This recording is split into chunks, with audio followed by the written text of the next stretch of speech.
Hey everybody, it's Geekout Freakout here, back for another one of those block rockin' podcasts. As always, I am Jeff, and I'm joined by my gorgeous wife, Christina, Hey.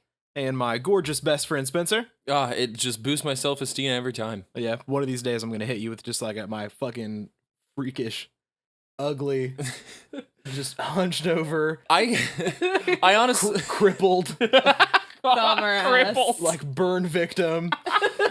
honestly what I'm waiting for is the inevitable day when you slip up and say I'm joined by my gorgeous wife, Spencer. Yeah, well, that's fair. That's probably likely to happen.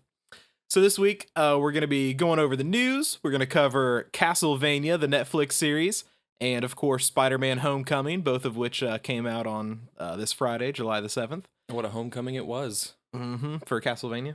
Yes, I understand. I know. It's still fresh in your mind. You're adorable. So, on to the sweet-ass game and comic book movie news. Luke Cage Season 2, 2 villains have been announced. We have Bushmaster. I don't know who he is at all. I feel like it would have been dishonest if I looked it up beforehand and pretended to know. I've never heard of the guy.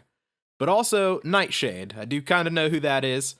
But the really weird thing is, Nightshade was also confirmed to be a character in the Black Panther movie, and they're being played by two different actresses. Gabriella Dennis is playing Nightshade in Luke Cage Season 2. In Black Panther, it is Nabiya Bey. So what do you guys think of that? Well, honestly, I'm disappointed. I would like Marvel to take a stance of, eventually us seeing the TV characters with the movie characters. Yeah. Just give them a spot in a film somewhere. But clearly from this news, I think that they're at least for now firmly planted in two separate universes kind of thing. Or not two separate universes, but I'm wondering how they're going to reconcile it with the idea that, they reference the events of the movies in the Netflix series. Really, all that they reference is the first Avengers movie, the Battle of New York. That's it. Yeah, I guess you're right. So it's like these are two separate universes where the only shared thing is that at one point in both universes, the Avengers had a battle in New York. I guess you're right.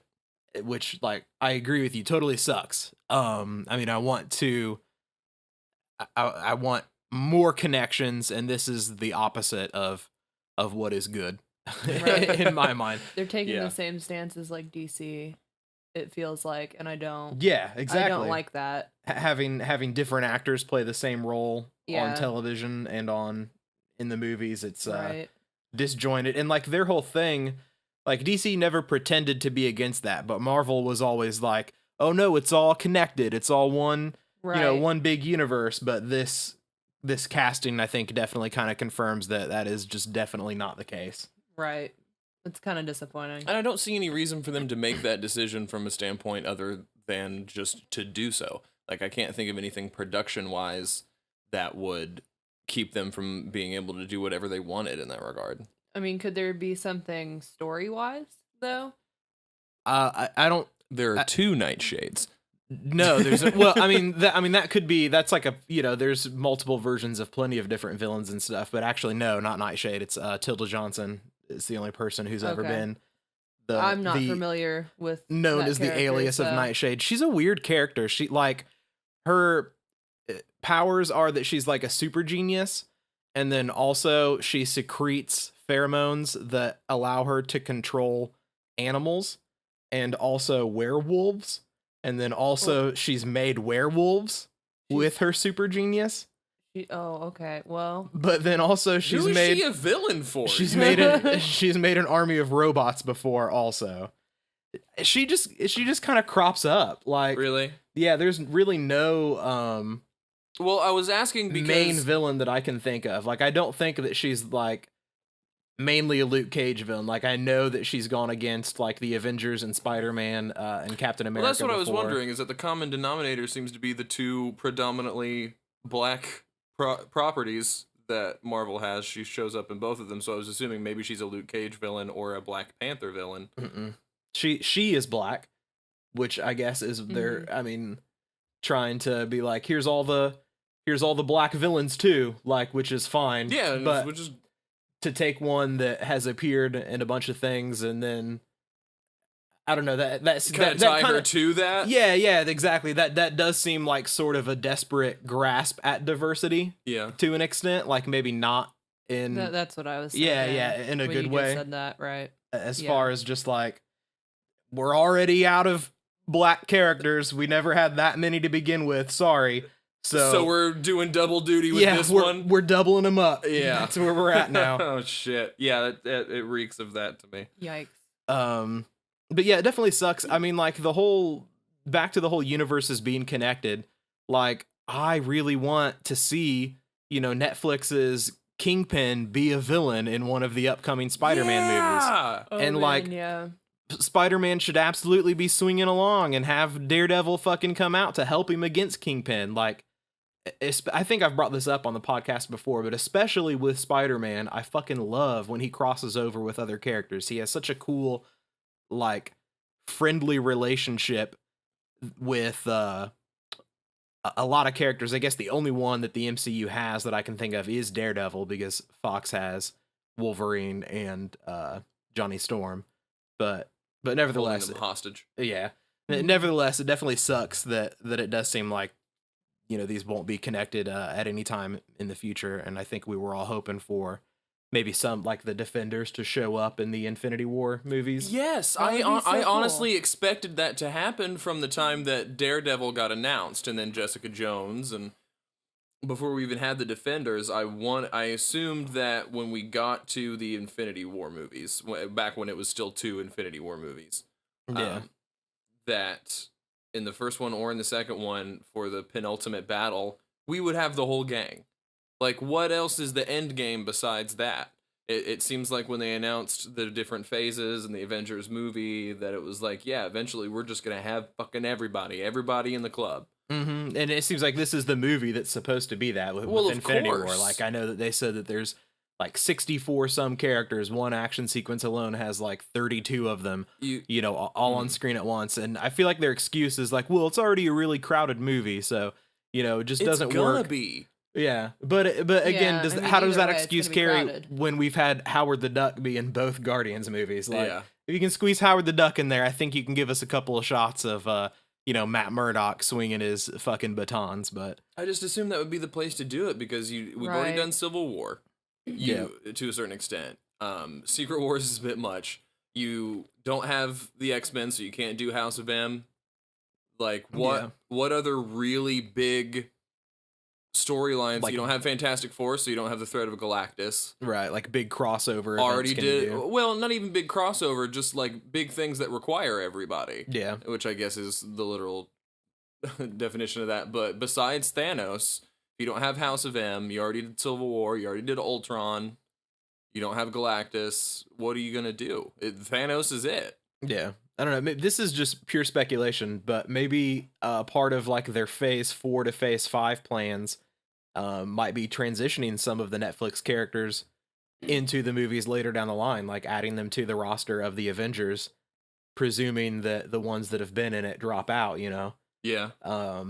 in order to clear up space for like new Netflix characters. Yeah. So I don't know, that might be a Okay. possibility. I liked how they early on tried to, like, in right after Civil War, they're already transitioning us, like getting us used to the idea that the Avengers is a living group. Right. That is not stagnant in its membership. Yeah. Yeah, for sure. I do like that too. Alongside other Infinity War news, Black Widow and Hulk. So Scarlett Johansson was interviewed this week, and she was asked if there was a reunion for the characters of Black Widow and the Hulk, who obviously had some intimate moments in Avengers 2. And she said that the scene that they filmed together for their reunion left her, quote, devastated. So what do you think about that? I think it could go a number of ways. Yeah. Do we assume one of them dies? I don't think so. So my theory, after I read that, is that they go the route of, because Thor Ragnarok seems to be following partially the Planet Hulk storyline. Yeah. A part of that storyline is that Bruce Banner hulks out and he's not able to unhulk anymore. Okay. And part of his personality comes back while he's in the Hulk. So it's like he's not like the dumb Hulk, like he's Bruce Banner and he's smart and he can talk, but he still is stuck in that Hulk body. Mm-hmm. So I wonder if they go that route, if he comes back and like isn't able to come out of that form, you know what I mean? Yeah. And if she's sort of like shocked by that and hurt by that. Is he capable of speech at that point? Yes. Okay. Yeah, for sure he is. It still is like kind of dumb, but like, you know, not quite as It's eloquent. almost like the intelligence there, but English is a second language almost. Yeah.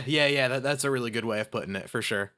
But I don't know. Is that like, what if it just really boils down to like she's really sad because they can't smash? Because they can't smash. Sure, yeah. She can't have babies. Now she can't smash. Oh. Do you think that they'll just ruin the character of Black Widow even more with that? Yes. I think that they will. Christina, I'm pretty sure, thinks there's no depths that Marvel won't go to just ruin the character of Black Widow. Yeah. At the cost of her never getting her own movie, no matter what. I gotta agree with Christina on that one. It sucks, man. That sounds pretty concise. Like 30 years down the line, they're like, okay, so here's what we have left. We can do a Black Widow movie. No, God, no. Then I guess finally we need to pull that trigger on the Howard the Duck reboot. Can we get the band back? Get George Lucas back in here. Did you know that there was a Howard the Duck movie in the 80s, Christina? No. And that George Lucas directed it? Oh, he would have. And it has like a person in a duck suit. Like Can we watch that? Sure. It's really bad. Let's do a retrospective on it. Looking back on Howard the Duck. Looking back on Howard the Duck. What does the duck symbolize, really? Probably the exploitation of the proletariat. That makes sense to me. Or ducks. Or maybe just hey guys, be nicer to ducks. Some ducks can wear suits and drink cocktails. Also on the set of Infinity War, Jeremy Renner, the actor for Hawkeye, while filming a stunt, broke both of his arms. I'm just not funny. It's really sad, but he broke both of his arms. Both of them. What even happens at that point? What are they gonna do with Hawkeye? Are we gonna get like some foot action confirmed? You know what I mean? That's what I'm saying. Like, you can't hold him down, dude. How good can he shoot the bow with just his feet? I guarantee you, just as good as with his arms. Listen, so they give him that. They just switch it around. Oh, they bring in Joss to do the rewrite. Switch it around to where he shoots with his feet. That he breaks both of his arms in the crisis in a fight somewhere, and then they get that U.S. Olympian who actually is really, really good at firing a composite bow with his feet because he doesn't have any arms, and you have him do all like the technical shots and stuff like that. Use his feet. But what if that Use guy his then breaks feet? both of his legs? What if he filling breaks the both stunts. of his feet? In that case, I'm concerned with the stunt in which Jeremy Renner broke both of his arms and this guy broke both of his legs. Are they just dropping rebar on their limbs in his shot? Like, what is happening? But I think it's cool that he does his own stunts. He is one of the actors in the franchise that's more like willing to do his own shit. Yeah. He I think he's all about that. Like I've seen that in interviews with him and stuff before. Like he just He fucking was loves. all about that. Well, yeah, he just No, fucking no, loves he's making not. those movies though. Like for that purpose, like the adrenaline rush that you get. You know what I mean? Yeah. I remember seeing him on one of the late night. He just seems really into it in general. Like, Yeah. on one of the late night shows, he came on and did a Sam Smith cover song that was all about Hawkeye. Oh yeah, yeah. that was And really played funny. piano and sang, and it's like Chris Evans isn't doing that. Also, when I saw the article, like one of the headlines, I specifically remember because I saw it while we were at work yesterday, and Yeah. I wasn't supposed to be on my phone. Sure. Me too, and- man. And the article said Jeremy Renner breaks 2 arms on the set of Infinity War. How many arms does Exactly. he have? Exactly. Third arm still intact. Thank God. I think that's pretty much it for Infinity War. Now, the sequel to Infinity War, the untitled Avengers 4, since they're no longer calling it Infinity War Part 2, even though I feel like it still is basically going to be a Part 2 of that story, right? I mean, To a certain extent, I wonder if they. I was just about to say that I'm interested to see what clues there are into why they thought it was going to be part 1 and 2, and now that why it's not. Mm-hmm. Is Thanos a part of it? I don't know. I'm interested to see. But either way, that movie is going to lead into the sequel to Spider-Man: Homecoming, in the same way that the Civil War movie led right into the beginning of Spider-Man: Homecoming. Like, I don't think that's a spoiler at all. Literally, the first 5 minutes of the movie is Civil War. Yeah. Yeah. And that's going to be basically a 5-movie character arc for Spider-Man, and that he's going to be key in ending Phase 4 of the MCU and kicking off Phase 5. So it seems like what they're saying is that there's going to be a shifted focus into Spider-Man, and I wonder if he's going to be kind of taking on the role as one of the heads of the Avengers, or what version of the Avengers will exist at that point in the movies. That's exactly what I'm thinking. It seems like they're putting a lot of eggs into the Spidey basket. Mm-hmm. And I'm all for that, especially after seeing the movie. We're going to get into it, but I'm all for, now that they have him, really getting some mileage out of that character. And I hope they go that route of us, because we have this rare opportunity to see him grow up. Right. Yeah. That's exactly what I was getting ready to say too. Like, you and I, Spencer, have talked multiple times about how it fucking sucks that we never get like grown-up adult man Peter Parker, because for a brief period in his comic book history, he was like a grown-up adult man with a wife and a job and, you know, balancing all those responsibilities. And it just so happens that that brief period was like the early 90s when we grew up. So that's like the Peter Parker that we know best, Yeah. right? Whereas it seems like people both older than us and younger than us are like, oh yeah, high school Peter Parker. And it's like, I just know him. I only know that Peter Parker from the movies, you know? Yeah. So I really, really hope that we do get to see Tom Holland grow into the role even more, and that he stays around for a lot of fucking movies. 5 movies, man. That's no joke. Oh, I want way more than that. I know. I'm just saying this initial. How old is he too. right now? He's like 17 now, I think. Yeah, I think he was 14 in the movie. No, I think he's a little bit older than that. No, he's a No, he said the words, "I'm 14." Oh, the character. Excuse me. Tom Holland, I believe, is 17. Yeah, I apologize. that's what I meant. The actual actor. Like, I want 35-year-old Tom Holland still putting on the Spidey suit. Is all I'm saying. With a new young British actor to play his American child. Now, obviously, we'll get into more Spider-Man later, but some other news. Adi Shankar, who I kind of make fun of a lot on the channel, if you ever watch our other videos, is his new project now after Castlevania is to do an anime adaptation of Assassin's Creed. I'm actually pretty excited about that. Yeah, After seeing Castlevania, I think just I- like yeah, I- go I fucking go for support it, it. man. Yeah. Make all the anime video game adaptations you want. yes, absolutely. Is Warren Ellis involved? Yeah, that's a good question.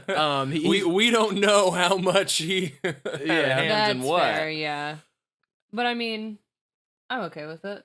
Give me more good Assassin's Creed. As much as I don't want to question someone merely hours after I finished a piece of art that they made that I consider to be very, very good, I don't know. I'm holding out my expectations. I think that might be a side effect, just the fact that I should have stopped having expectations for Assassin's Creed after the end of the Ezio trilogy, like Right. a Yeah. decade ago. Yeah, for Every sure. time I get expectations, even for like the Fassbender movie, I was like, this looks like the combat, at least looks like Assassin's Creed combat. It might be cool. It's not. It's not good. It's not good. That's why I don't like it. Maybe I'm wrong. I'm pretty sure that there has already been an Assassin's Creed anime, right? Like, didn't they I make believe one so. for one of the Ezio trilogy games? I don't know if it was for Ezio. I seem to I think remember that they it made was. a I think it companion was the piece for Bloodlines. Yeah, I think it was like the third one in the series. They had an anime, because this first or second one, they had like a little live action short that wasn't terrible. Yeah. But it was confusing because that was also at the same time that was that a Showtime show? The Borgia television series Yeah. came out. I don't know, whatever. It's cool. Assassin's Creed's fucking fine, just hasn't been a good game. In a long time. The premise is still great. Right. Right. The no, universe definitely. and all of the little ways that it differentiates itself from other games and other game universes is great. You have the ability to use any period of time and all of these cool fucking gadgets and shit and the lore, but they haven't gotten a team who gets it right since Patrice left. I feel like Patrick. like anymore they have to just they have to capture me pretty much instantaneously. Yeah. Definitely. You know, like the newest one, is it Origins? Is that what it's called? Yes. When they showed that trailer, it was like, okay, new Assassin's Creed, here we go. Like, fucking 20 seconds into it, and I'm like, all right, that's fucking stupid. Same as all the other Assassin's Creeds. I'll wait another 2 years and see what the next one looks like. Yeah, exactly. I don't know. Obviously, huge fucking news in Overwatch this week. Woo! Like the biggest news ever, something that people have been looking forward to for over a year now. Diva finally has new voice lines for when she swallows up alts. That's the biggest change on the public test server right now. They're sassy. God damn it. They're adorable. They are Oh my voice God. lines. So cute. As a Diva main, personally, I am a Diva main. It's important to know when you're accurately eating up someone's ult. You know, like if I'm following a soldier around who's using his visor, I don't know 100% if any of those shots are getting through. I have to stay looking at him. I can't look at his targets to tell if I'm doing the job correctly. So to have that kind of feedback is really, really cool. And they are really cute, sassy lines. And that's basically so adorable. as the only thing that's happened in Overwatch this week. Nothing else. That's not true. Oh, well, I guess I missed it. What else happened, guys? Doomfist, dude. Who's he? So good. I So don't know. cool. I don't know who he is. I'm a I console mean- plebe. I don't know what you're talking about. That is true, Spencer. Who is Doomfist? So yeah, obviously new character on the PTR, Doomfist, been teased for well over a fucking year, and he's Yeah. finally here. I'm a firm believer that Doomfist wasn't even going to be a playable character until everybody started shouting for it. They've confirmed that. Yeah. Oh, have they really? Yeah. Yeah. Jeff Kaplan and the rest of the team has said that yes, he was never intended to be an actual playable hero in the game. He was just a poster. Like he was three posters on that one map, and people made it into such a big deal that they were like, okay, I guess we got to start making this a thing now. And I think that's why it took them so long, is because other characters they have, I think they've had bases for. Like I'm pretty sure that like Orisa in some form has probably It was in the pipe since the beginning. yeah. I mean, at least in someone's head there, you know Yeah. what I mean, as an idea. But Doomfist was not until the game came out, really. So, but they had just artwork for him. They knew he had that fist, so it was like, Well, now we're kind of he's gotta have a fist. we have to make this work using what little information we've already made about the character. But I'm really excited about it, though. yeah, I think he's really cool. I mean, what do you've played around with him quite a bit on the Yeah. PTR? What are your thoughts playing as him? He's really fun to play as. I mean, as a soldier man, he's not. He's not quite the opposite soldier. of that. But it is really fun to uppercut someone and then slam them down into the earth. Yeah, the whole the combos between his moves is what I've had the most fun with. It's like playing Smash Bros. or like a Street Fighter character. I mean, Yeah. it's like playing a fighting game character inside of Overwatch, except your fighting game character only has like 4 moves. Yeah. But knowing when to use which of those 4 moves and Oh, man. and like they always have to be followed up with another one leads to a lot of really interesting scenarios. Like I know I was booped off the map and I was able to, uppercut and then E smash way across to get back onto it. I've uppercutted over a Reinhardt who went soaring off the map. Like there's a lot of really split second decisions you can make Yeah. with the character that can lend themselves to a lot of fun. More so than any other character, I've been watching a lot of footage of people playing as Doomfist, and it reminded me of my MMO days of constantly managing my action bar and my cooldowns Yeah. to where none of it was ever like I never had anything that was off cooldown. Like, Right. it seems like they're always doing something, Yeah. whereas with most of the other heroes, there are reasons to have your abilities off cooldown. Right. Yeah, for sure. right. You're waiting I for the can right agree with opportunity that. to use it, but Yeah. especially because when he uses his abilities, he builds up shields, and he has no other sustainability. But he's intended to be in the fray, but he's weak to being in the fray. So if you're not using those moves every single time they come up, Yeah. you're not building those shields. You're gonna get. I mean, if one or two people are You're gonna aiming get at you wrecked. with a gun, you're gonna get shot down incredibly quickly. He doesn't have all that much health. But yeah, I think it's pretty cool. I'm super excited. I assume he'll probably go live next week. Usually say the characters probably, are yeah. only on the PTR for a week or two at most. So that'll be really cool to finally get him in some real like competitive matches and see how that plays out and how that changes the meta.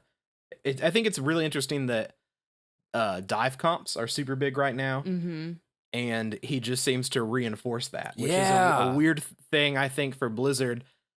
They It's usually like shaking up the meta. yeah, it's kind of like they're saying, nope, this is what we want. Like, this is the meta that we have intended. So I don't know.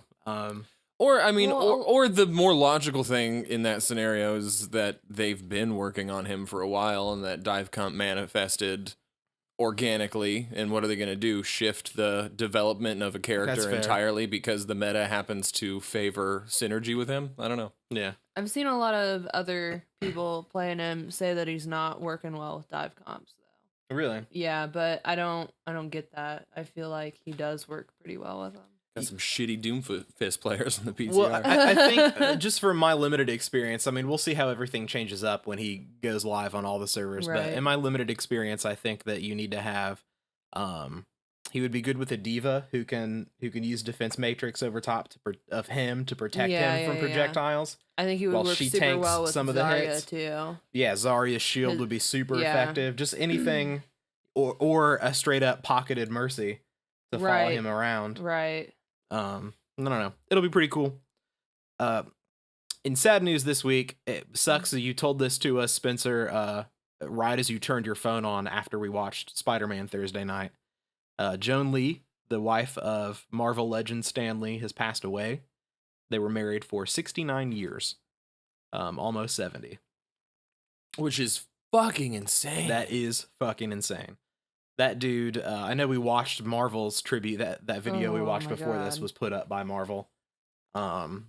Marvel's tribute to her before we recorded the podcast, but I've seen like tons of interviews and documentaries that have her in it or have Stan Lee talking about her, and like the only thing that he talks about more than Spider-Man, it seems like, is his wife Joan Lee. They were absolutely like the cute old couple that you see in like a restaurant fucking blowing their straw wrappers onto each other and shit like that. Just the purest, most precious thing. So obviously our thoughts and good vibes and all that stuff go out to Stan and his family. And For I didn't sure. know I had been listening to her when I was a child. yeah, that was really interesting. We found that out too, that the character of Madam Web in the 90s animated Spider-Man series was actually voiced by Joan. And Spencer And and I... impeccably so. Yeah. And Spencer and I, for whatever reason, it seems like at least on a weekly basis, we somehow managed to make a joke about Madam Web, as far as that character being like just the weirdest and dumbest character in all of Spider-Man, but also we totally love her. Like We could not live without that part of the Spider-Man mythos. Yeah. Anytime it's like, oh yeah, right, there's like a spider god and there's a web of destiny and there have been countless Spider-Men, and it's like, really? There's I don't buy this, but at the same time, I'm all in. all this weird magic shit is actually going on? Okay. I was cool with Radioactive Spider because we're just throwing science at the wall and seeing what sticks, but that's a bit... That's a little much. But no, Seems like a lot right now. an awesome character. Joan Lee was an awesome person, single-handedly responsible for pushing Stan into creating the Marvel universe as we know it today. So I think she'll definitely be missed by everybody. Now, as back to Spider-Man, John Watts, the director for Homecoming, gave an interview where he said something pretty interesting about the sequel. He was asked what ideas he had for it this week, and he said that he hadn't started writing it yet, but he was interested in bringing more characters like he did with the Vulture that had never seen screen time before from Spider-Man's, rogues gallery onto the big screen. And one character specifically that he mentioned was Michael Morbius, the Living Vampire. That's his full title, right? I believe so. I think that it is. He also said that he would like to get Blade, the character Blade, involved in the movie somehow. What do you guys think about Spider-Man tussling with some vampires? I'm cool with it. Do you? I honestly fucking buy it. I really do. Like, I was gonna ask, since we were talking about, do you remember it was like a 2 or 3 part arc in the animated series with Michael Morbius, and Blade was in it? Yeah, that was my first encounter with. I remember asking my cousin, who was pretty into comics, like where this pale vampire person came out of. And he has the suckers on the palms of his hand, and that's how he like drains people's life. Like, I feel like he has fangs, but he doesn't actually bite anyone. And no, he totally does have fangs. I remember there have been some pretty dope like variant covers of his runs in the past couple years that I've caught. I think it would be cool, especially with the feel of the movie. I really like what they did with Vulture, but we'll get into that in a moment. Sure. I think it would be cool to see Tom Holland cracking some referential jokes too. Like, there's no way, if they go that route, there's no fucking way that we get out of that movie without at least one Twilight reference, right? Oh yeah, a Twilight I'm reference. sure. And I'm Twilight, guys. You ever seen Twilight? I'm the guy from Twilight. Now, the Captain Marvel movie, it was confirmed this week that Nick Fury would be co-starring in it. Samuel L. Jackson's Nick Fury. I'm super pumped about that. One of my favorite things about Winter Soldier and why it remains one of my favorite movies is how much screen time Samuel L. Jackson gets. I think a whole lot more than in any of the other films in the series. Like the car chase sequence. Mm-hmm. Do you fucking remember that shit? How badass that is? And he's he like pops out that Gatling gun out of the corner console. Like, he's holding off all those guys just all by himself and manages to escape and everything. He's such a cool fucking character, and I'm fine with him not always being in the movies, but definitely I think by the time Captain Marvel comes out, because that's in like what, 2019? Yeah. We're due for another. Yeah. Give us another badass fucking Nick Fury action sequence before Captain Marvel comes in to save the day, please. And I like the idea of Fury coming back in a big role like that in the Captain Marvel movie. I wonder if he like sees in Captain Marvel what he thought he saw in Captain America. I bet that'll be the case. I bet she's going to transition into that kind of a role for the Avengers. She's incredibly powerful. Yeah. I mean, way more so than most of the current roster of Avengers, except for maybe Vision. Scarlet Witch. Yeah, well, Scarlet Witch. Maybe not this iteration of Scarlet Witch. Yeah. It's hard to say how powerful Scarlet Witch is in the MCU compared to the comics version. But it seems like they are dropping a lot of hints about her not understanding the full potential. Oh, you have no idea what you're capable of. And clearly her powers were, the ante, so to speak, was upped in Civil War versus Age of Ultron. Yeah, she already had a lot more mastery over it, for sure. Yeah. For sure. And it was terrifying to me when I saw her completely overtake Vision, knowing how much power that must take. Yeah. When she like forces him down, and controls his powers to make his mass grow so that he starts sinking. Mm-hmm. I forgot about that. Yeah, that's pretty badass. Other gaming news that we got: the sequel to Shadows of Mordor, Shadow of War, announced that they had the creators for it, if you will, announced that they had a new system available, which allows you to bring your characters from the Nemesis system, as well as I think it's your main rival and your main ally, if you have like an ally that's been marked that moves up in the ranks. Okay. Over into the new game. How fucking cool is that? That's so fucking really cool. Fucking cool. I love it when they allow transfer of data. Like of any kind. Yeah, dude. And especially of a system that is this cool. Because the whole system is about familiar faces. The whole system is about continuity of your struggles with individuals. And man, do you think it's going to lead to a situation though where like your main nemesis comes in and he's like, middle of the ranks in the new Nemesis system, every time you get to that screen where you see the pieces move like chess pieces, Yeah. are you going to be like kind of rooting for your main Nemesis from the previous game that you totally fucking hated and could never kill? Yeah, absolutely. Like Oh, these, yeah. these fucking new kids. I've fought this guy before. He's gonna wipe the floor with him. Like, dude, your bonuses, I mean, come on, man. Like, you're ineffective against fire. I can't jump on your back, and the big cat things don't scare you. Like, tear these guys apart. Just what is your problem? Look at this guy. This guy's weak against arrows. I mean, come on.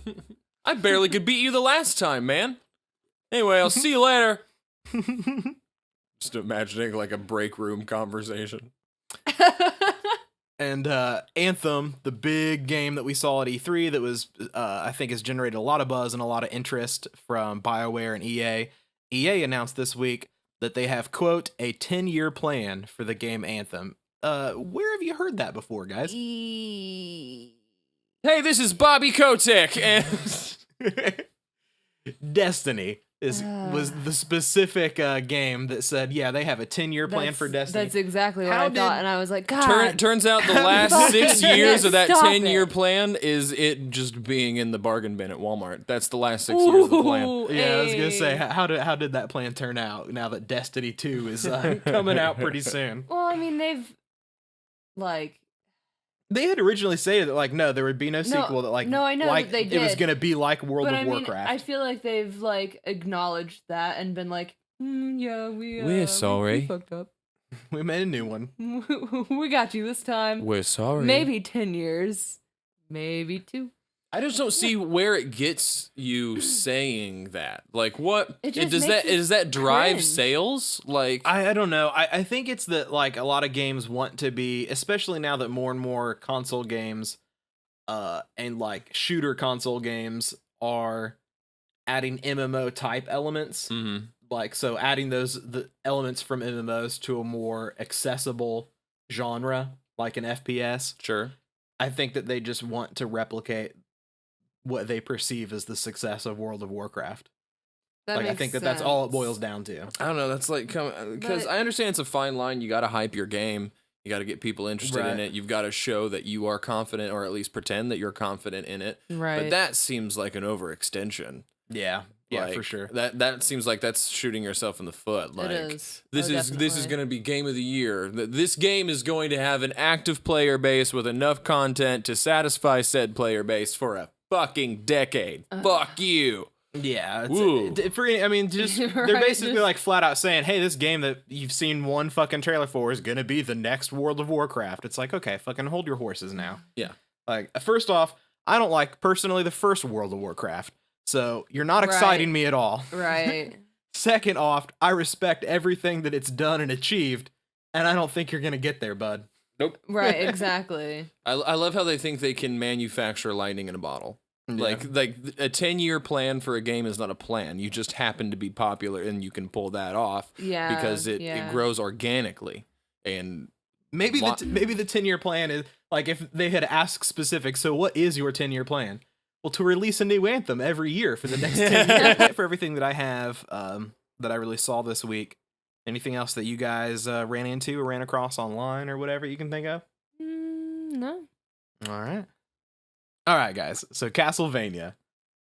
You just watched it today, Spencer. I did. What did you think of it? Because I know that you are not a huge fan of Castlevania particularly, and that you definitely don't really like anime. Well, definitely don't really like anime. I wouldn't classify myself as not a fan of Castlevania because I've watched you play Symphony of the Night more than I've played some games.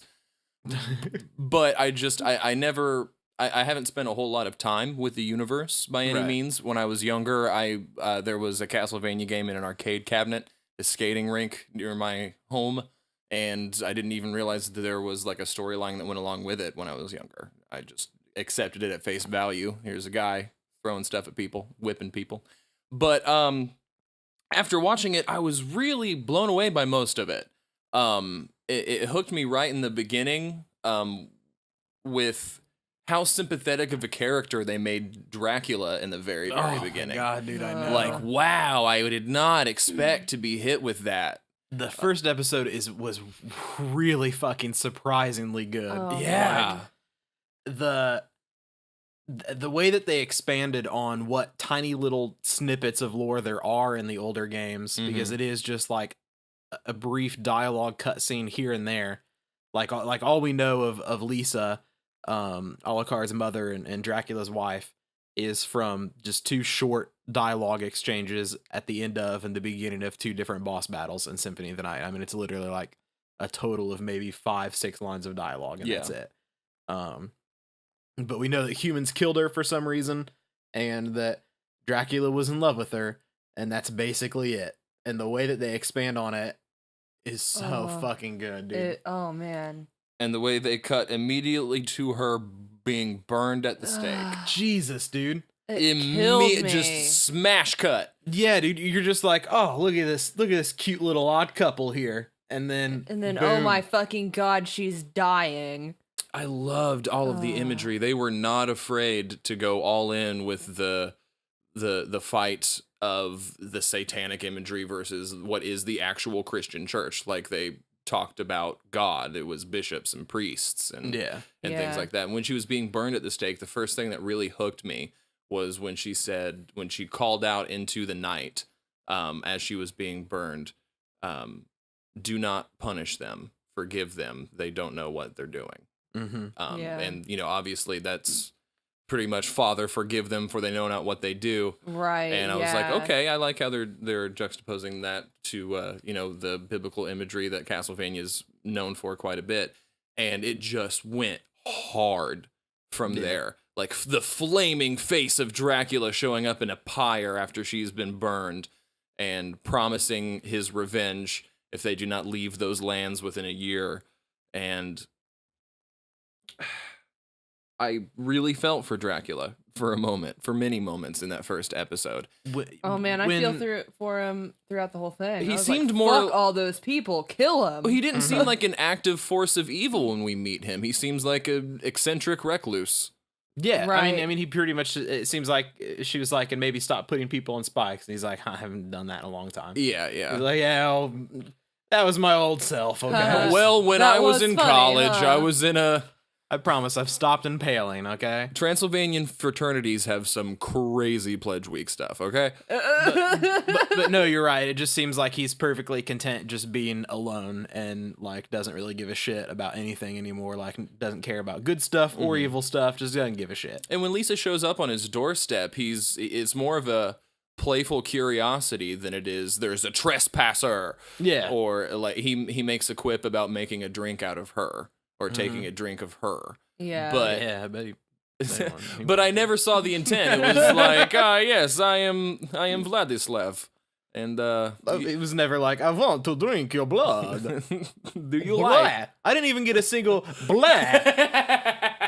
Yes. I was a little bit 0 out of 1 would not sub. Yeah, never mind. Don't even fucking watch the show, guys. 0 blahs out of blah. He also at no point pronounced his name as Dracula. I'm a pretty big fan of Dracul, just without the A entirely. Oh yeah, just dropping it. Yeah. No, yeah, that's a good one too. And then in the second episode, when we meet our haphazard hero, my God, Trevor Belmont, in a bar. First of all, can we talk about the beginning scene in the bar? The goat fucking joke? joke? The goat fucking joke. There's like a 5-minute long goat fucking joke in the beginning of the second episode. It stretched a little bit too long. Like, oh, come on, man. Stop talking about the goat fucking. Yeah. But I don't know. I thought it was funny enough as far as portraying the denizens of the bar as just like a bunch of fucking inbred goat fuckers, hill people. Yeah. Well, I mean, they had bar fight. They're still trying to build a world for people who aren't super familiar with Castlevania. I think that they at least had a little bit of foresight to try to build up, like, okay, here's a time frame. This is in the 1400s. People fucked goats back then. Well, no, I just mean, like, the idea that it's not that there are essentially. That you can make an assumption based on, Dark Ages peasants stereotypes in your mind.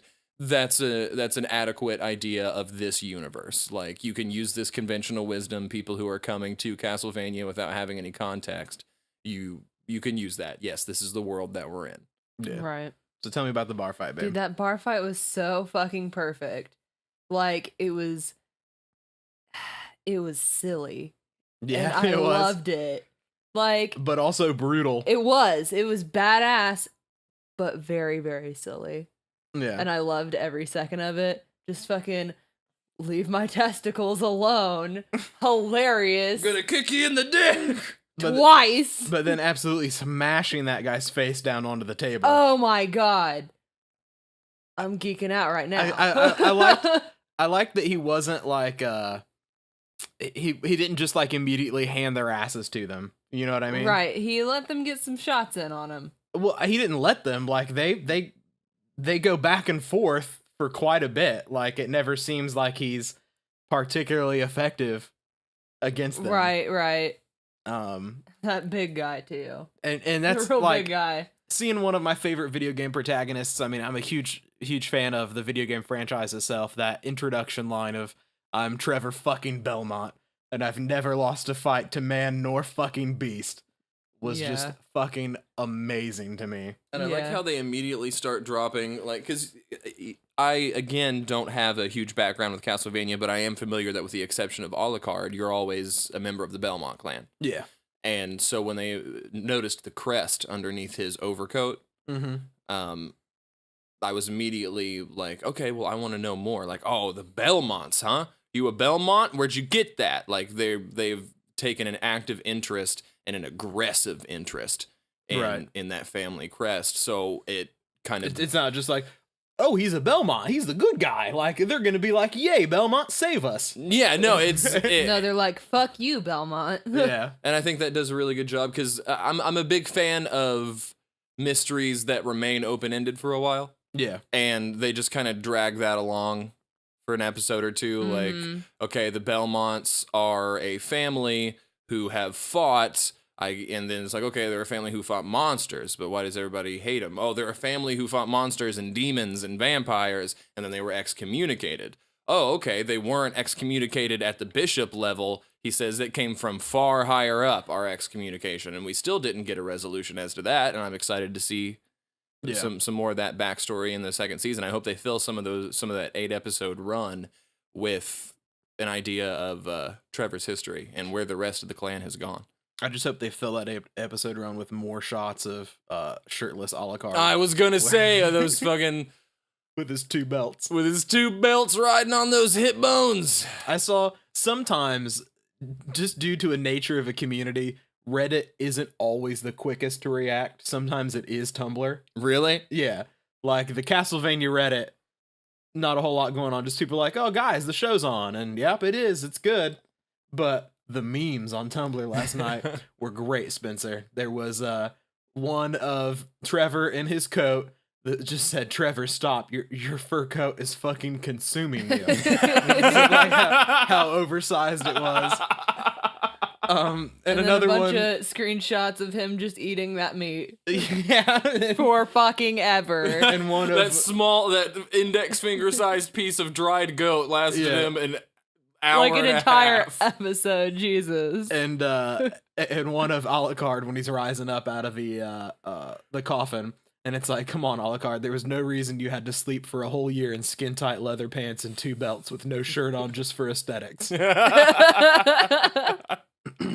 But no, I think there are so many cool little like nods to the series. It just really good attention to detail, which is like it's really the perfect way to adapt something. You know what I mean? Like it follows very rigidly all of the rules of the games, but is I think, I don't know, it's helped by the fact that there's not a whole lot of actual plot to the games. Like they're old school platformers, you know, there's things that you see, but there's no dialogue, there's not people talking, there's not cutscenes or anything like that, right? Right. So like having all the castle be like the electric lights and the machinery and the gears and stuff makes sense because like the Clockwork Tower levels of the games are like iconic.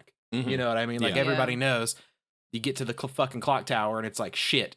All the moving platforms and gears, it's a really hard part of it. It's serious business now. Yeah, and so to adopt that as being like when he's like, my grandfather or great grandfather told me that's what the inside of Dracula's castle looks like, which also hints that this is not the first time the Belmont clan has gone up against Dracula itself, which is usually the case. Like, it's their destiny, to over and over and over always slay him, and he's never killed.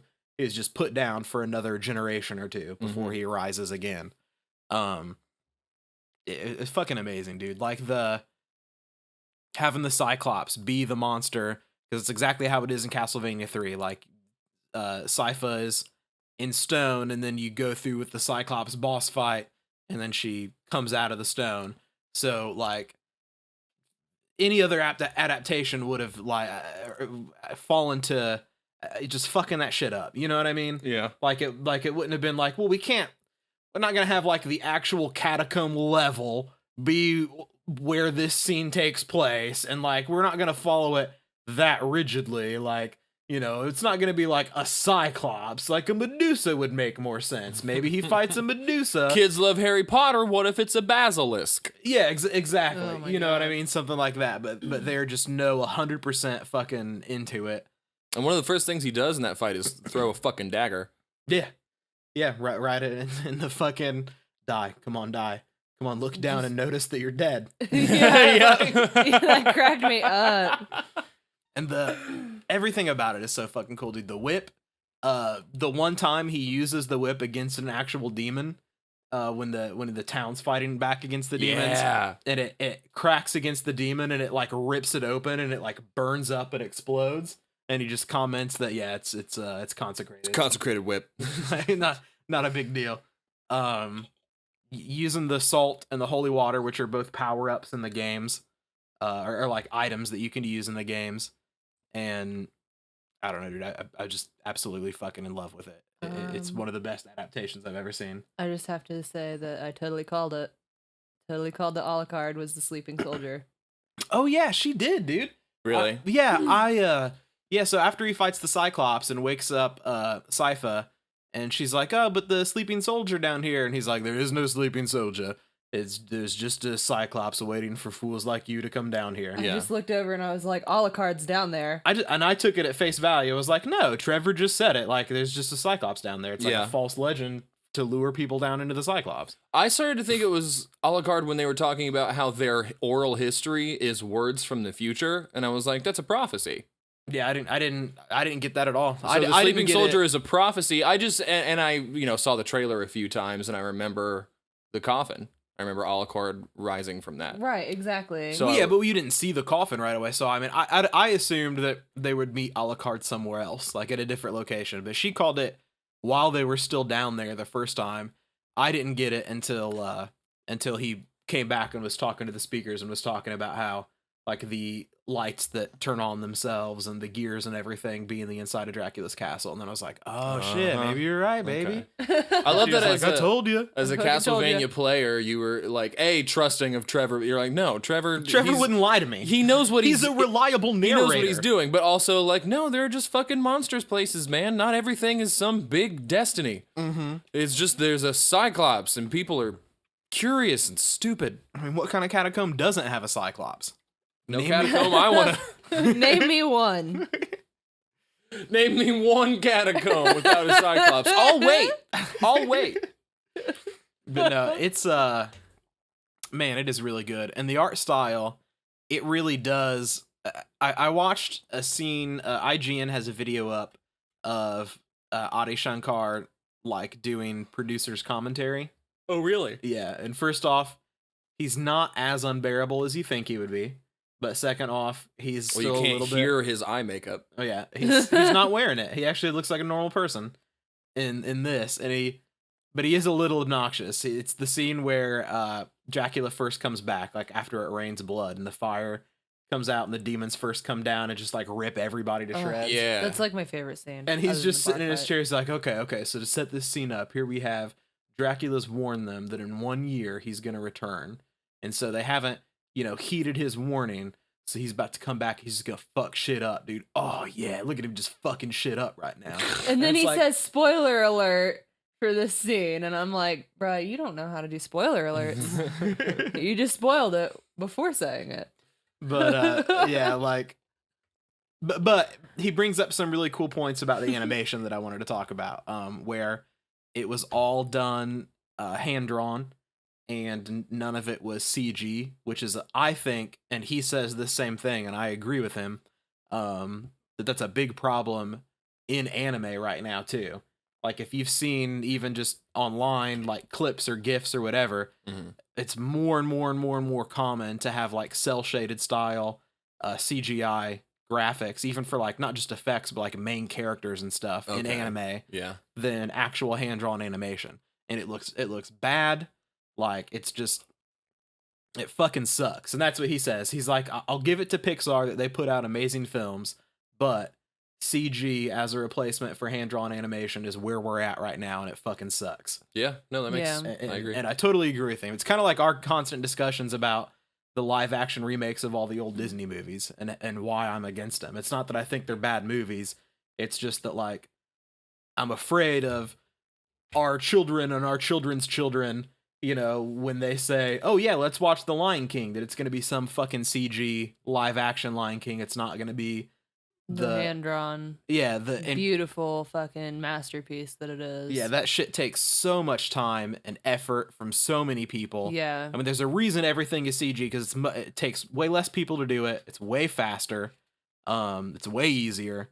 Like, that's why it's done. Yeah. You know what I mean? And it's way cheaper. But, like, it's not to say that it's not art, but it's not as difficult of an art. You know what I mean? It's like to me, it's like comparing you know, a Van Gogh to someone who does a really good like digital painting on like a Wacom tablet or something like that. Yeah. They're both great and they both take a lot of talent, but you're never going to convince me, even as someone who does digital art personally, like you're never going to convince me that the person who, you know, is making their art on their digital tablet is comparable to somebody like Van Gogh, who is manipulating a physical medium in such an impressive and like masterful way. Sure. Right. And they really knock it out of the park, man. It's gorgeous. It's absolutely gorgeous. Yeah, their animation style is really cool, and it's not over exaggerated, which is a really common thing in anime fight sequences. You know what I mean? Like the hits really carry a lot of weight, and there's not like wasted frames. It's a really common thing to do.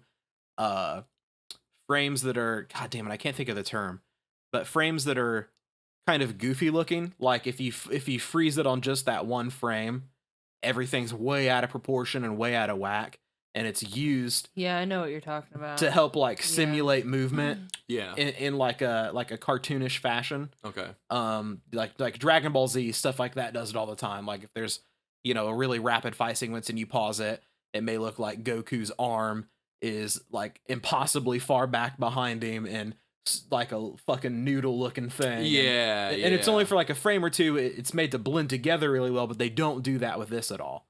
Which is hard to pull off, but it makes everything a lot more believable.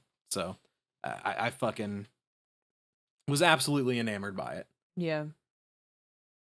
It blew me away. Yeah, it's fucking impressive. Yeah. I think that it is safe to say that it's the best video game adaptation ever made. What do you think? I can't think of an argument to that. I also cannot. And I'm glad that I saw on Facebook you having a discussion with someone where you were talking about how it was only 4 episodes long. And I'm glad that I saw that before I just started watching it, because I would have been upset. I did not know that when I went into watching it. That was the worst part about it. You didn't have a look at the episode list? You just hit play? I knew that it was short, but like...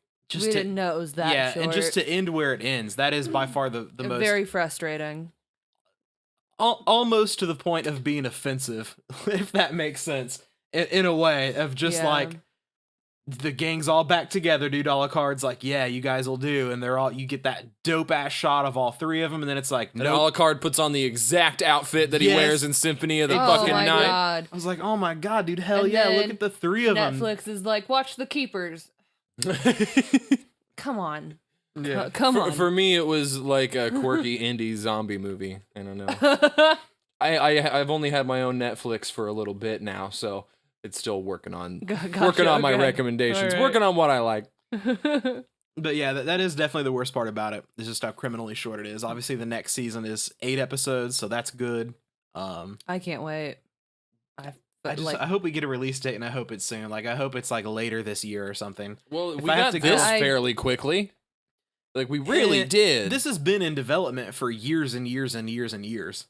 This has been in development for Yes, years? Warren Ellis and Well- Adi Shankar have tweets going back like 5-6 years about it. I'm wondering if there's not stuff already done though, like I mean, other stuff. I think that might be the case. Maybe Netflix ordered from what they have a 4-episode run. Yeah. Right. I mean, if they've been in production for years, I'm sure that they have more than 4 episodes done. Yeah, Or I mean, at I hope a lot of a that was lot just of like it- negotiation. It didn't actually take Right. them that long to start creating the content, if that Right, makes sense. right. But yeah, I do really hope that it's like later this year. I don't want to go like a year or, God forbid, even longer than that. Just I to think get you're going to more have to wait a episodes. year, man. Ugh, I really do. it's bullshit. Give me more. I don't see how conventional wisdom gets us anywhere less than 12 months. All right, whatever. Especially since Netflix, they're weird about how they order their shows, man. Like sometimes, like Jessica Jones, it was arguably more successful than Daredevil season 1.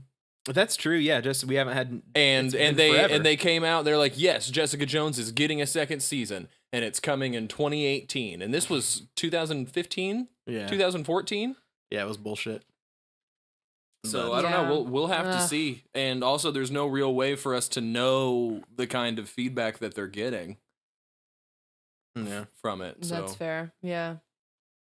So, speaking of, I kind of out of place, but speaking of Jessica Jones, there was we didn't talk about it earlier. There was a picture that came out of her kissing a new guy yeah, that hasn't been seen before. That guy's dead, right? Like that. There's no way that guy lives.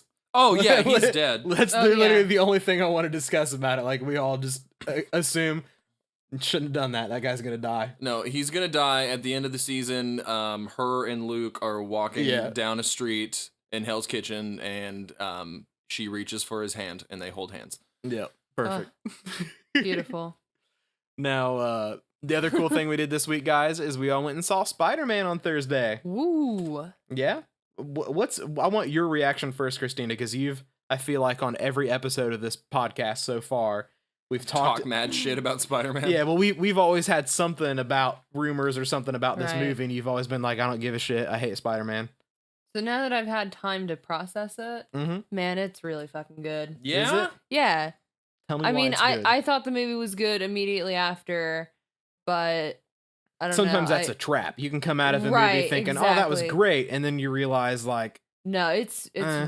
was really fucking good. I just watched Suicide Squad. No, that movie was bad. But So what you're saying is we're some kind of Spider-Man Homecoming. But no, I really liked Tom Holland.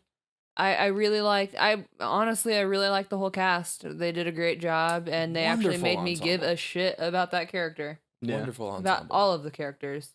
He's gotten his accent under control. I noticed that. It slips in Civil War. It always bugs me when he's like, hey there, Captain. Big fan. Yeah. It's Yeah. like, stop being British. That's the worst thing. It's British Spider-Man. You're from Queens. I had been waiting for a movie like this in Marvel's repertoire for a while, because every single one that we've gotten has been a part of the arc has been the identity of being a hero is such a burden. It's such a burden. It's a curse. It's so many things that are just fucking with me, and probably if I could choose to not, with the exception of Cap or something like that, Yeah. I wouldn't have run into it. But to Peter Parker in this movie, being Spider-Man is the best thing that has ever happened to Yeah. him. And that really speaks to his character. That really speaks to how he can shake things up narratively within the Marvel Cinematic Universe. And it was pure fun. The movie was was. pure fun. Yeah, I mean, that's what I like the character so much for, is that sense of, and we really got it in Civil War, like without having to say the whole, with great power comes great responsibility mantra. Yeah. They nailed it down when he is talking to Tony, and he's like, why do you do it? Like, for the little guy. He's like, yeah, little guy. Like, basically, when the bad things happen, and you can stop it, and you don't, then it's your fault. That the bad things happen. Yeah. Yeah, and like that is just his moral compass is, yeah, I mean, maybe second only to Captain America's. Like maybe even better than Captain America's now that Captain America is a Hydra soldier in the comics. I don't think there's ever been fucking Hydra Peter Parker. Yeah. And I just now realized this because you just brought this up, but Tony gives him that right back on the ferry in the movie. And he's talking about how, you did come and do something and they almost died because it was your fault, and it would have been a little bit on you. And if you had died, that would have been on me. Mm-hmm. Like, I think shook. that's an interesting. How fucking, like, I was. there was an audible reaction to a couple of scenes in the theater, which is always so great. Like, a movie's good because there's tons of movies you go to that, like, no one. people laugh at some jokes, but that's it. Yeah. You know what I mean? There are no gasps. We're like, oh. Yeah. There was like an audible reaction whenever he's chewing him out after the ferry sequence. Yeah. And Peter was like, whatever, if you even really cared, you'd be here. And immediately the fucking suit opens up. And he and steps out. And Tony everyone walks was out. like, Yeah, people are like, oh shit. Oh, Dad's home. Dad's home. And Peter, why did you fucking say that? Peter, you should not have said that. Peter, shut the fuck up. He's going Shut your fucking hit you. mouth He's right gonna hit now. you right now, I swear to God. Fly over to Ellis Island. Grab your switch. But like that scene was really good, and that was like the most mature that we've seen Tony, I think, ever in the movies. Like, yeah. it is just his role in general in this movie. It's cool. It's my favorite Spider-Man movie. It's also my favorite Iron Man movie since Iron Man 1. Yep. And Civil War, I guess that kind of counts as an Iron Man movie as well. Even though I expected him to be in it a decent amount, I didn't expect him to be as important as he was. Yeah, but at no point does he Overshadow. He Yes. doesn't take out anyone on his behalf. He kind of Exactly. helps fix the ship. Yeah, well, yeah, that's it. He saves. He shows. I mean, it's not like Peter not being able to save the ferry isn't from a lack of trying, certainly, and it's like he had the right idea, even because it shows. What was her name? Karen? Is that the AI that's in his suit? Yeah. And I 'Cause- want to talk about that too. Yeah, it shows Karen is like, oh, good job. You got like 98% of him, and he missed that 1 point, which I feel like suggests that if he hadn't missed that 1 point, Then it would have been he good to he go. would have been able to save the ship himself. Yeah. Yeah. But so it's like it only didn't work for Peter because of his lack of experience or whatever. And I think it's cool then that Iron Man comes down with like an alternative plan Mhm. to saving the ferry, and he does it all so quickly, and Peter's swinging after him and is trying to talk to him, and he ignores Peter the entire time while he's saving the ship. Yeah. And I feel like shows a big difference just between like their age levels and their experience. Yeah. As far as like that 2%, that's everybody dying. Yeah. Like, like you were saying, like it would have been on you, and the only mistake, you would have made is just not being good enough, which seems like a shitty thing to say, but you cannot afford to even make that mistake. Yeah. Like, you're not as good as me, and you have to be as good as me if you're going to be doing this. Yeah. Yeah. But yeah, what did you think about the suit, the AI fucking Tony Stark robot suit? I immediately accepted it. Yeah. I wanted to talk to you about it from the moment I noticed that this was going to be a thing. Like, Right. I didn't know if it was going to be momentary. Yeah. But clearly they got some good focus group receptions from Tony's AI and wanted to apply it to something else, and Spider-Man seems like a good fit because of the history between him and Tony. Yeah. I think that it worked well. I think it offered up any time that Peter can bounce his quips or his thoughts off of something else, like another character, Yeah. the more neutral, the better, in my opinion. Like, Karen provides a blank slate of someone to just have a conversation with him. He can be the focus of that conversation. His humor, his thoughtfulness, his naivete at times. And then Karen in the suit can just absorb all that for whatever narrative purpose that you need. And I enjoyed it. I enjoyed them as a duo, and I also enjoyed the idea that he does need a little bit of help, and Karen can offer him Provide that that help. I really liked it. Karen too. can be there Yeah. when Tony can't. Yeah. That's. I was wondering what your thoughts on it would be. I didn't think Why- you were gonna I like didn't, it. I didn't think I would like it, but I do. I thought it was cool. Like just his like little conversation with her, like in that bunker. I really liked that. Yeah, I really liked the sequence when he's locked in the bunker and is stuck talking to her forever. Yeah. I will tell you real quick before you get into it. I do think that it presents a problem when you use that as a replacement for Spidey sense. I don't think it was a replacement for Spidey sense. Really? Yeah, I think he has his Spidey sense. It just doesn't have to be. No, I understand that, but I just figured that I don't know. I didn't see. Yeah. I mean, it didn't seem to me to replace that. No, I don't know. No, Kevin. Even this week, Kevin Feige was asked about his spider sense and stuff. Mm-hmm. He's like, yeah, he has it, but it's just like it's. What does Spidey sense boil down to? It's his reaction time is really quick. Yeah. And we see that. Yeah. You know Yeah. what I'm I saying? guess we just got a representation of it in Civil War, albeit briefly, and I didn't feel like we got like because it was the only it was a point of representation we focus. got was when the sign's thrown at him from behind. Yeah, and his eyes get all And, wide. yeah. And he's oh god. And he jumps out of the way I thought of that it. was brilliant. But I mean, the same could be said that he, like, when the Vulture's suit is on its own and is zooming back and forth everywhere through that. He's Yeah, able to yeah, dodge. yeah. it Yeah, all he's the dodging time. it the whole time. Like, Yeah. it doesn't touch him. He That's even true. comments, he's like, what are you talking about? It didn't even touch me. There you go. Like, I just think that just because we don't get, like, that fucking slow-mo sequence. You see, I don't want that though. I didn't I want think that it's a either, fine no. line. Yeah. What What did you think about it? The suit. About the suit, though? Yeah, so I'm really, really... that's the most conflicting thing for me. Like, I hate it. I hate the whole idea of it. Absolutely can't stand it. But I really, really, really, really liked the sequence in the bunker. And I don't know how to let those two dueling thoughts on it gel together. But it is absolutely my biggest beef with the movie, for sure.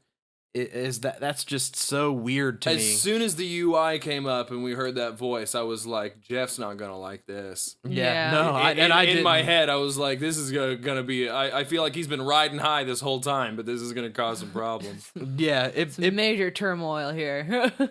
it pretty much did. Like, I lost a lot of sleep.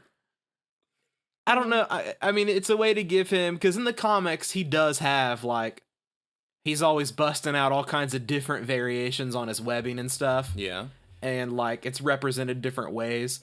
Sometimes it doesn't even really try to make sense of it. Like, I think we're supposed to imply that he is just able to manipulate, like, with his hands or whatever, the way the webs come out of the shooters. Yeah. That he can make, like, a big dome or a parachute, like he's done all that stuff before in the comics. Definitely, I know Scarlet Spider, a big part of him is the web shooters that shoot out like bullets, like pellets, basically, of webbing. And Peter's used those before as well. So, like, all the different kooky web shooting variations. He's even used, like, the taser web in the comics before and stuff. We had web grenades in a few Spider-Man games. Yeah. So I accept all those things. I just don't know why they need to be a result of a knockoff Iron Man suit. Is really You think it's too much Stark ingenuity and not enough Parker ingenuity? Yeah. Okay. That's really it. And I don't know what the solution would be. Like, definitely it would be even probably goofier if he was like, oh no, I need to web grenade these guys. I gotta pop out my regular web cartridge and put in the web grenade cartridge. Or, like, I have to cycle through, like, a fucking revolving, like, a shooter rotary thing on my wrist. I don't know any better solution. I don't have a better idea than that, for sure. But, like, it's still... the Tony Stark didn't overshadow Peter Parker, but I do think that, like, Stark Tech overshadowed Peter Parker's own genius, because that was such a big upfront part of the movie, is like the parachute coming out, it doing its crazy light show at times, it talking to him, it having all the vision modes and all that stuff. Is I mean, but a lot of that ancillary stuff, like, that is not Peter Parker at all. Like, when Yeah. have you ever known Peter Parker to be able to view through walls and eavesdrop on people like that? And, like, he has the little spider trackers that are tuned to his spider senses, is how he can use those. Mm-hmm. And that's pretty much it. but like, I would have wanted more. The way they represented his ingenuity, I feel like did a big disservice and didn't help balance that out. I don't know that that's true because when he was at his most badass, he didn't have that suit. Yeah, no, for he sure, didn't have for that sure. suit There's at all. absolutely. He had his little silly hoodie on with his little silly eyes. I don't think and it's his own web shooters. Yeah. Like that's Yeah, when yeah. he was most badass. And I totally get that. Like, obviously, that's like you're beat over the head with what that is representing. The whole "if you're nothing without that suit, you don't deserve it." And Right. he proves that he does deserve it. But at the end of the movie, he gets the suit back. You know what I'm saying? I mean, that's fair, but And I don't think I feel like it's like saying that no, he didn't need that AI at all. Maybe I don't know. I would like it if he puts the maybe if the in sequence was different. If he puts the suit on, the Stark suit, and the AI is not in it anymore, and like, you know what I mean? Like it's not there anymore. All it is just a little bit of a fashion upgrade from his homemade suit. Okay. And then Aunt May comes in and walks in. I would have been really, really, really happy with that ending, but that's not what we got. So I'm sure we're in it for the long haul with him having an Iron Man style suit. Like, what if we get? I have a big fear that we're gonna get like the Iron Man heads up display style shots for fucking Peter at some point in the movie. What, And you mean like- like just the talking head? Yeah, with the UI elements like floating in front of his face, like it always does for Iron Man. Yeah. To show his face. You're worried that that's going to happen? I don't know if that I would really happen just doubt because the that. Iron Man suit is a helmet that's around him, and conceivably you could kind of sort of, yeah, I don't know, with a cowl that's skin tight to your face. I don't think they'd even try it. I feel like they wouldn't do it. I don't know. I did, like I said, I had a big problem with it, but then again, I absolutely love the sequence in the bunker. I guess that's all my thoughts on the suit. Man, he really doesn't want to like that sequence in the bunker. No, he doesn't. No. I said I do like. I know the you sequence. You do don't like want it, but to, you though. sound upset with like that you even that you was- give it was- an inch. It was honestly one of my favorite scenes in the movie, and it does make me think that it like kind of like what you were saying, that Karen is a stand-in for the readers to an extent, because a lot of times he's making jokes, and it's like it's even a point sometimes where the villains have said like, who are you even Who are you fucking talking to? Yeah, who are you even making these jokes to? And it's not like a Deadpool thing where he's aware he's in a comic and breaking the fourth wall. It's like he's just making jokes to himself. Right. But we happen to be the ancillary audience for that. Right. So it's like now he's making the jokes to Karen all the time, right? Yeah. And that's cool. And it gave him a reason to be talking to himself, which Spider-Man often does. Yeah. Like,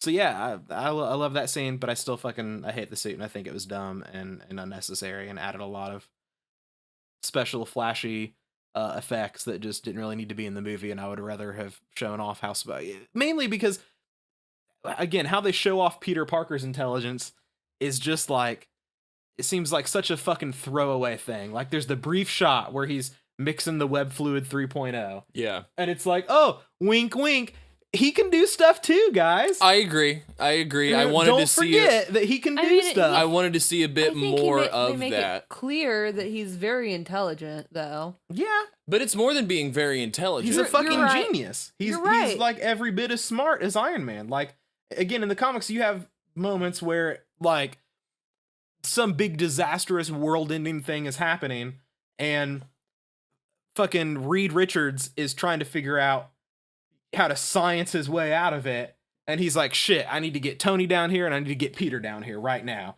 Like, the three of us combined, we can figure it out because we are like the three smartest fucking people in the world. Like, it's not uncommon to see him helping out Tony or the Fantastic Four with science stuff because he's so smart. And so Gotcha. I do feel like we were robbed of that, because we see, even again, he's a part of that decathlon group, right? Yeah. But he doesn't, because he skips out on the thing being a hero, which Well, is you fine. see in the classroom where he Answers that question in Spanish. Yeah, cool. He's good at Spanish. No, when Ooh! Oh! no, when it was very early in the movie where I think Flash Thompson was like, "Oh, it's this answer," and like Peter's asleep. He was watching a video of himself. not paying attention to the question, and he looks up and he answers it. Like, Right. so high school student Peter Parker knows the correct answer to a high school level question. That's all impressive. Fine. But again, it's very different from this kid is an absolute genius who can invent technology that should not exist. What plot point do you want them to throw in to make that clear then? What would you have added to the movie to make that clear?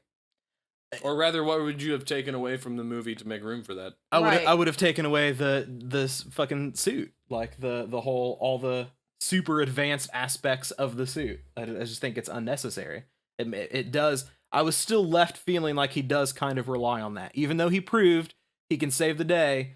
Obviously, he would have been able to save the day a lot easier if he had the Stark suit, right? Sure. Like, there's no debate about that. Yeah. He would have been able to very quickly, had a much easier time with it. So I don't know, man. Just like, I mean, I can see your point, but I don't. I mean, he's gonna be part of a 5-story or a 5-movie arc, right? Yeah. So yeah, they have plenty of time to do that with. It's not like I'm getting really passionate about it. I get that, but it's not like I fucking hated the movie. Obviously, I fucking love the movie. Guys. No, I know. Like, it was my favorite Spider-Man movie, We're and they didn't do conversation this about stuff it. in any of the previous Spider-Man movies, and it still manages to be better. You know what I mean? Yeah. There was, like, I guess even just a scene, like, do you remember, in as terrible as it was, in the Amazing Spider-Man movies, how you did get to see Peter Parker, Andrew Garfield's Peter Parker, tweaking with the web shooters. Like, you see him build it in his bedroom. And there's the scene I really like in that movie where he, in the first one, where he's trying to track the lizard through the sewers, and he shoots the webs in all different directions down the sewers and then lays across them, and so he can feel the vibrations on it. Like, just more How things. the hell did that good of a scene get put in that movie? Oh, Yeah. I forgot right? about that. That's one of the better Spidey scenes I've ever seen. Whatever, some way to contrive more sequences like that, where, like, he's able to save the day, not just because he can, like, think quickly on his feet, but also because he can think slowly on his feet, if that makes sense. He can be like, okay, here's a problem, how do I solve it? I'm going to take a minute and deduce it, and I'm really smart, so I'm going to nail it. And he does. You know, you didn't really get a whole lot of that. It was much more... I feel like if they, I just feel like it would have been more crowded of a movie if they, like, put that point in and made it super clear, like, doing that, or, like, I don't know, making them build the web shooters. Like, we know that he builds the web shooters. Right. We don't need his origin story again. That's not what I'm saying. I'm not saying that we should have had that scene. All I'm saying is that scene was a good example in a previous movie of them clearly illustrating that he's a goddamn genius. All right? And there wasn't a similar scene in this movie. What we got from this movie is that he's pretty smart, but it's more than that. Exactly. That's fair. And it seemed like pandering when it was like, he should be working on his schoolwork, but look at this, he's making web fluid in the drawer. Okay, now back to the movie, guys. Like, that seemed, I would rather have that scene just not been in it then, and then just been like, no, he needs Tony, and that be the end of it. You know what I'm saying? Would you have rathered that? Yeah, I think so. Really? Because again, when I saw that scene, I literally was like, I kind of, you know, turned my nose up at it a little bit and kind of scoffed and was just like, fucking, come on. Gave a little, you know, like. Jesus. Well, he has the suit at that point, so we can assume that whatever additional services that the suit provides regarding web shooters, that the formula itself, that's still his responsibility. That's not something Stark Industries is pumping out for him. Right. Yeah, he's clearly still working on a new version of the formula that's even better than what's in the Stark suit. I get that. I totally get it. But I know I think your concerns are valid, but I bought it. I don't know. I bought it. Yeah, whatever. I feel like we talked about this for like 2 hours. I feel like we, Yeah. I feel like we have. So let's bring it back a little bit. What'd you think of their treatment of Vulture? Fucking loved it. Absolutely loved yes. it. Yeah, for sure. I was left being strangely happy that the Tinkerer was in it. Yeah. Yeah, like even more so than Vulture and more so than the Prowler. I don't know why, but like it made me aware that was even a character that I really like. I've never, you know what I mean? Like before this movie, I never would have specifically thought that I couldn't wait to see the Tinkerer be in a fucking MCU movie. But it was cool being like, yeah, and I like the representation of him where he's like, I don't fucking kill anybody. Like that's Yeah. You guys just give me this shit and I'm playing with it because I'm just really curious. Like, Yeah, when he's like, man. I was looking, you left your phone out, so I looked at it. I'm just a curious dude. You know that. That's on you, man. Like, I make the guns, you use them. I just think it's cool to make them. I really like that character a lot, and I thought that he was handled really well. And yeah, Michael Keaton is the Vulture. The audience's reaction when Peter opens the door to Liz's house before taking her out to the homecoming dance. Yeah. That was the most like well edited and shot sequence in the whole movie too, Yeah. because it was like the happy little ditty music as Aunt May's teaching him how to dance and how to tie his tie. Yeah, This and is you're so- getting so excited for Peter because he's gonna Yeah. get to do this. Yeah, it's like, this is so cute and so precious and everything's adorable, and it keeps going as he's walking up those steps and everything, and he knocks on the door and the door opens and the music just fucking cuts completely. Yeah. And just Michael Keaton's there. Smiling face. No idea who Peter is at that moment. And I'm just, well, hey, Peter, come on in. And the whole audience, I've never heard in a movie such an audible fucking gasp. Yeah. Like, they were like, and it's definitely added, like, again, the editing and everything really fucking nails that impact in a really good way. And his transition and just the fucking, it is a long fucking sequence. It felt like, from that door opening to the end To them of their, arriving at the dance. yeah, and to the end of their conversation in the Yeah. car at the dance. It just goes on and on as they slowly start recognizing who the other one is more and more. I was physically shifting in my seat the whole time. Like, it actually made me squirm. Yes, it is fucking uncomfortable. And the last time I can remember feeling that way was when I met one particular ex-girlfriend's dad for the first time. Really? You had... in high school while taking her to a dance. Wow. Like, legitimately, that's the only time I can think of that I felt that uncomfortable, and I could just fucking feel it, that Peter was just like, I don't want to go to the dance anymore. I just want to leave. Can I just leave? Can I just go back home? I don't even want to be Spider-Man anymore. I'm Like, messing shit up with Liz. I don't care. I don't care. This is literally the night of my dreams, and I don't care. Did you feel that viscerally? I was a little bit nauseous by the time that he got out of the car. Mm-hmm. I was like, oh, God, thank God that scene is over. Right Oh after my he opened God. the door and everybody had that reaction, I remember thinking to myself, of fucking course. How did I not see that coming? But nobody did, because the whole movie's pacing was as such that it completely blindsided us with it. They built up his crush on Liz just enough to distract us with that. And, oh, man, it was fantastic. And then when he immediately goes in the car, when he said, I'm going to give Pete here the whole dad talk, Oh, because God. he I was slowly just like, oh my begins God, to no. realize it's slowly at first, and then he knows all of the right questions to ask. Mm-hmm. To get to beyond a shadow of a doubt that this fucking snot-nosed brat is the guy who's been causing me trouble.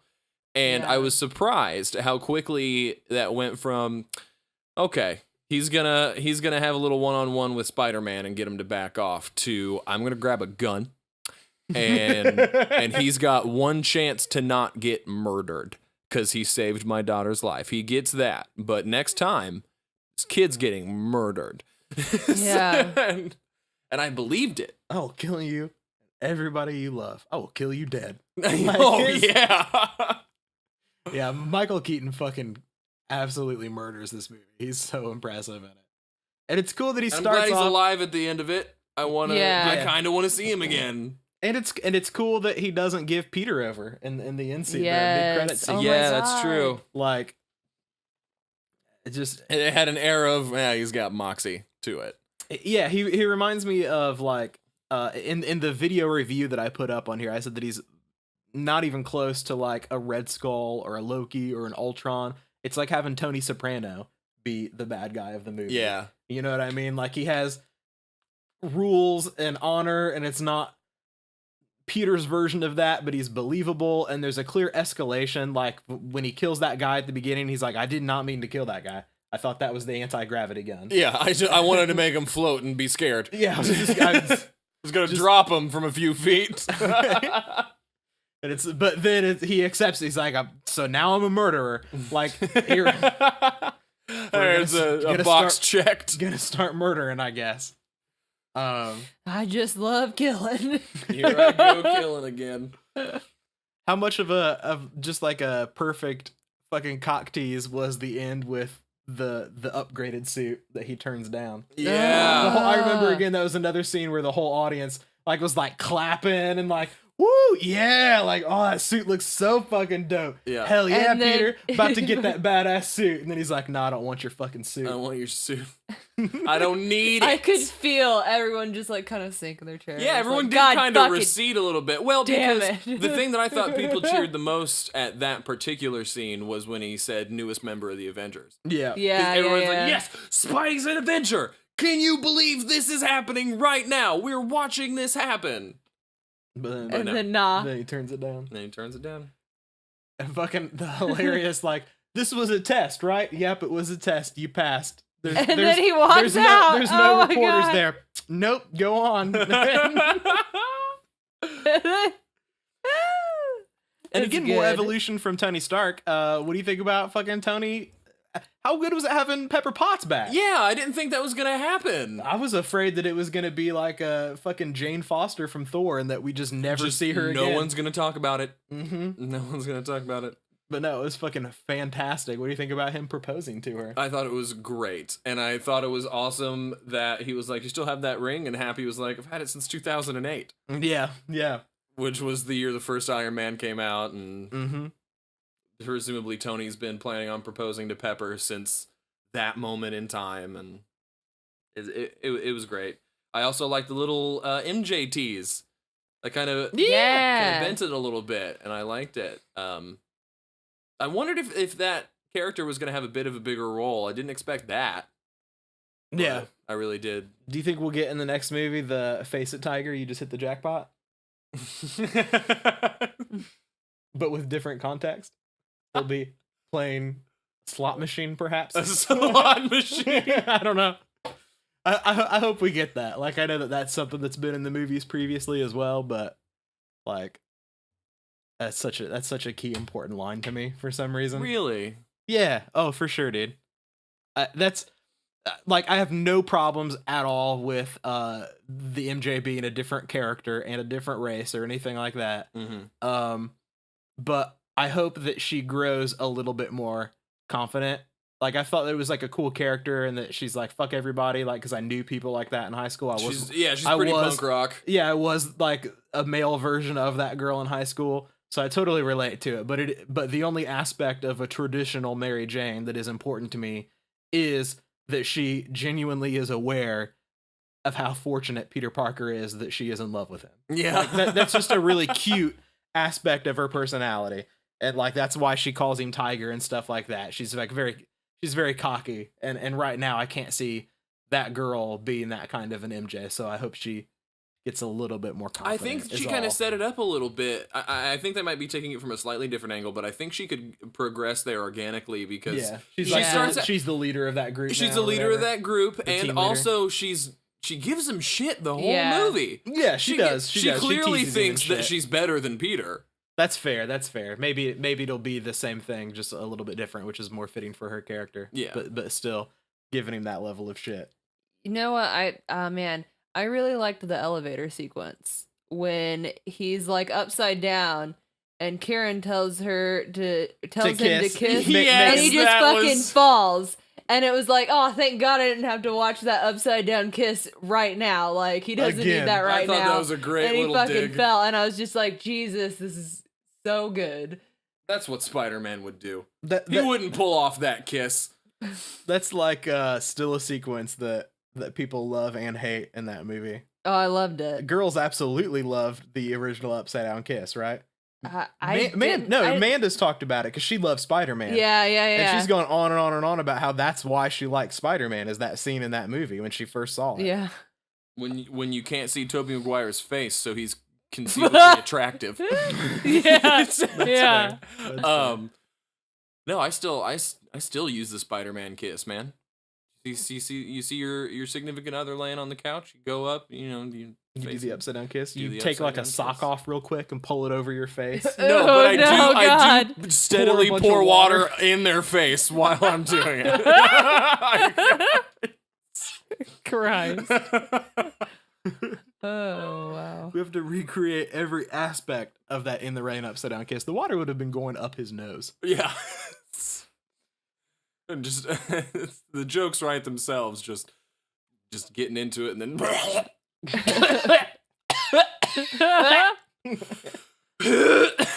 I need to sit down. Yeah. It's Wow. It's a hell of a movie, guys. it's really good. Like really, really good. Who do you think who do you think would win in a fight between all three versions of Spider-Man that we've seen in movies so far? Taking away the Stark suit. Yeah, yes, absolutely. It's Peter's in his Tom Holland is in his homemade suit. Is it his homemade suit? Yeah. It's hard for me because now I'm completely skewed towards Tom Holland's portrayal as Peter Parker. Yeah. Yeah. But try not to be. I don't know. The one Andrew Garfield one that I watched, I think it was the first one. Mm-hmm. He was pretty good. Like, he was a pretty good Spider-Man. I think He was pretty good at the fights. I think that Tobey Maguire has done more feats of strength. I was gonna say it seemed like he was really strong, but maybe Andrew Garfield was better at like hand-to-hand combat. Yeah. That's what I was thinking. Yeah. But I Yeah. don't know. I really love Tom Holland. But I feel like Tom I don't Holland know would that just any find of some them- scrappy way to get it done where he doesn't necessarily like outright win or beat the shit out of anybody, but they end up tied up upside down on a telephone pole, both Tobey Maguire and Andrew Garfield, and they're just trying to talk about how they got there. Like, how the fuck did that kid manage to wrangle us up? We're stronger than him, we're smarter than him, we have more experience at the job. But somehow he got it done. Do you think we'll ever get a point in the movies where everything goes full like multi-dimensional and they introduce Madam Web as a character and they bring back Andrew Garfield and Tobey Maguire as cameo alt universe Spider-Man? Oh my god, that would be really funny. Tobey Maguire is crying and Andrew Garfield is weightlifting in a mirror. Do you think I legitimately like that's a hilarious idea, but also at the same time I legitimately think that it is possible to do that in a way and actually have it be pretty good. Yeah, I think Yeah. so. Like I've been I clamoring would be okay with for it, that since the MCU got announced. I want the weird shit. I want the one-off runs that don't necessarily have anything to do with the rest of the movies. I want just fucking crazy time crisis shit. I want the Savage Lands, you know? yeah. Are Maybe we gonna that's talk about the Savage Lands every podcast? I think we are. to say Guys. you forced it that time. That time it was not me. Spider-Man lost in the Savage Lands. Spider-Man lost in the Savage Lands, driving the spider buggy with Wolverine. Wait, Coming. that's Old Man Logan. Coming 2021. I think you guys have any other thoughts about the movie? Anything else that you wanted to? We We haven't didn't talked talk about about Ned. LARB. It took me a second to even figure out what the fuck you were talking about. Who the fuck is LARB? Like I don't remember Larb.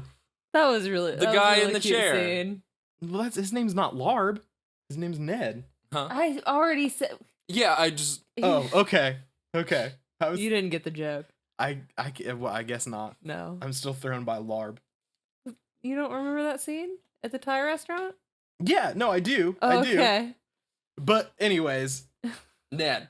Ned. yeah, Ned is Oh, really he good. was so perfect. I was looking at porn. He took that L, man. He really did. What can I say to make sure that they don't open the computer back up to see what was on the screen? He just fucking went for it. Yeah. Make this as uncomfortable as possible, and hopefully I don't get in trouble because I make it so uncomfortable Yep. that they just want this to end immediately. There are only two of us in this room, and we can just walk out. We can just walk out and pretend like nothing happened. But I loved his big diatribe about being the man in the chair, because that's a trope that I like a lot. Yeah. So cute. And I love it when they come at it honestly. He's like, I want to be guy with the computers and the headset who's like telling you where to go and stuff like that. So what I'm thinking is that perhaps, you know, if Karen were to go away, that Ned can take that position.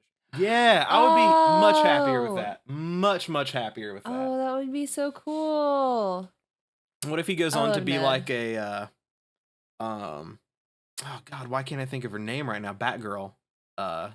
After she's Oracle? paralyzed. Yeah, Oracle. What if he ends up being like an Oracle for like the whole Avengers team? I would love that. That would be so great.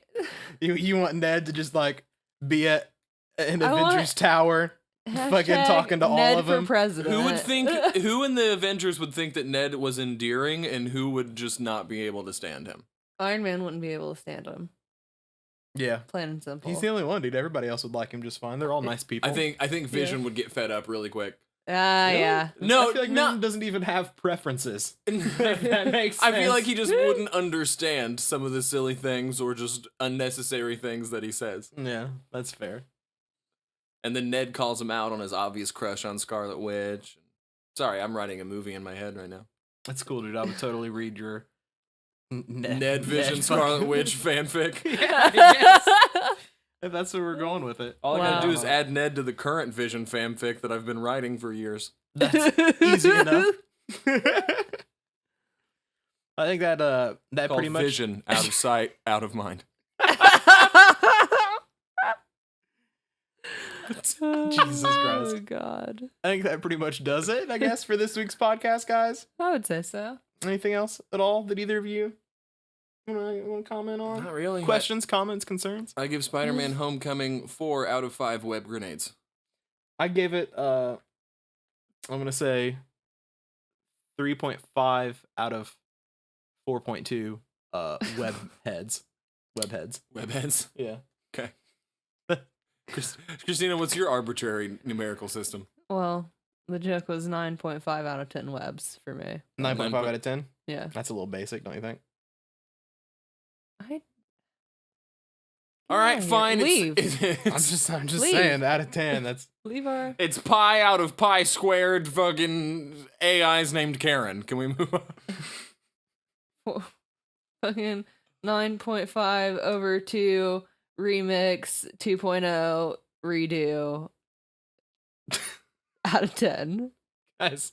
Do you think we're gonna see Spider-Man in the next Kingdom Hearts game? Since he's under the Marvel Oh my umbrella, God. under the Oh, we're never Disney gonna umbrella. fucking get it. So no, We're Up, gonna nobody get cares. we're not gonna get that Nobody game. cares. No, but what I'm saying is you've got Jeff. Imagine this. We're gonna see imagery. it in the trailer. in Hey, guys. in Sora's left hand. Thanks for listening again. As always, be sure to like, comment, and subscribe. This has been Geek Out Freakout. Smash that like button. Catch you on the flip side. Smash it.